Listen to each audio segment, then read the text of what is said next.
அன்பு ஆன்மீக தமிழ் அன்பர்களே நண்பர்களே, உங்கள் அனைவருக்கும் தமிழ் யூடியூப் சேனலின் இனிய தமிழ் வணக்கம்.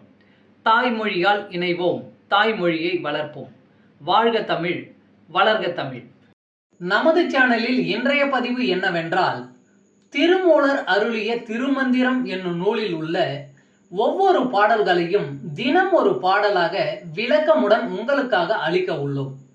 இப்பாடலினை இறையன்போடு கேட்டு பயன் அடைய வேண்டியும், இப்பாடல் பதிவு உங்களுக்கு பிடித்திருந்தால் லைக் மற்றும் ஷேர் செய்து ஆதரவு அளிக்க வேண்டியும், இதுவரை இந்த சேனலுக்கு நீங்கள் சப்ஸ்கிரைப் செய்யவில்லை என்றால் சப்ஸ்கிரைப் செய்து ஆதரவு அளிக்க வேண்டியும் அன்புடன் கேட்டுக்கொண்டு இப்பதிவினை தொடங்குகிறேன். வாருங்கள், தினம் அறிவோம் திருமூலரின் திருமந்திரம். திருமந்திரம் என்னும் நூல் திருமூலரால் தமிழில் அருளப்பட்ட சிவ ஆகமம் ஆகும். சைவ திருமுறைகளின் வரிசையில் திருமந்திரம் 10வது திருமுறையாக வருகிறது.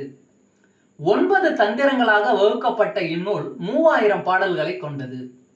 திருமந்திரம் பக்தி பிரபாவத்தில் ஆரம்பித்தாலும் அடுத்து உபதேசம், தத்துவம், யோகம், தியானம், சக்கரம், ஞானம் என்று பல விஷயங்களை பற்றி பேசுகிறது.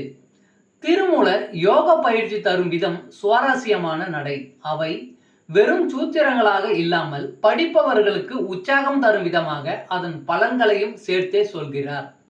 இவ்வளவு பெருமைகளை கொண்ட திருமந்திரம் என்னும் நூலில் உள்ள பாடல்களை ஒவ்வொன்றாக விளக்கமுடன் இங்கே நாம் அறிந்து கொள்ளலாம்.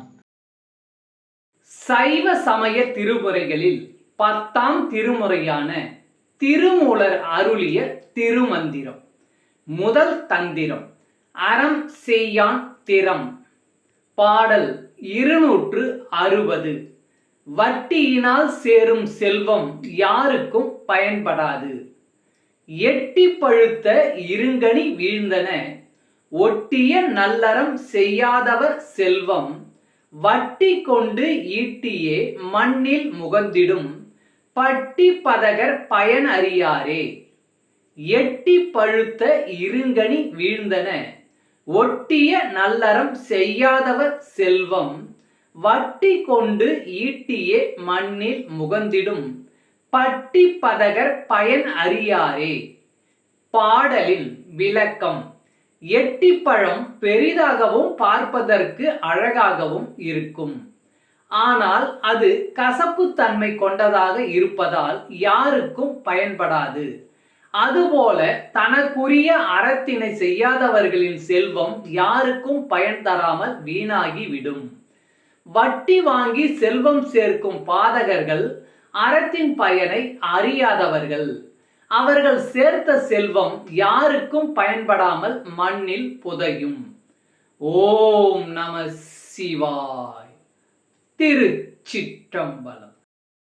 அன்பு ஆன்மீக தமிழ் அன்பர்களே நண்பர்களே, இவ்வீடியோ பதிவினை கேட்டு இன்புற்று ஆதரவு அளித்த அனைத்து தமிழ் உள்ளங்களுக்கும் எங்கள் உள்ளம் கனிந்த நன்றி.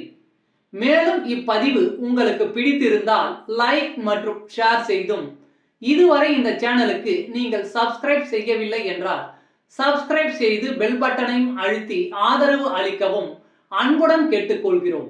மிக்க நன்றி. அடுத்த பதிவில் உங்களை விரைவில் சந்திக்கும் வரை உங்களிடமிருந்து விடை பெறுவது தமிழ் யூடியூப் சேனல்.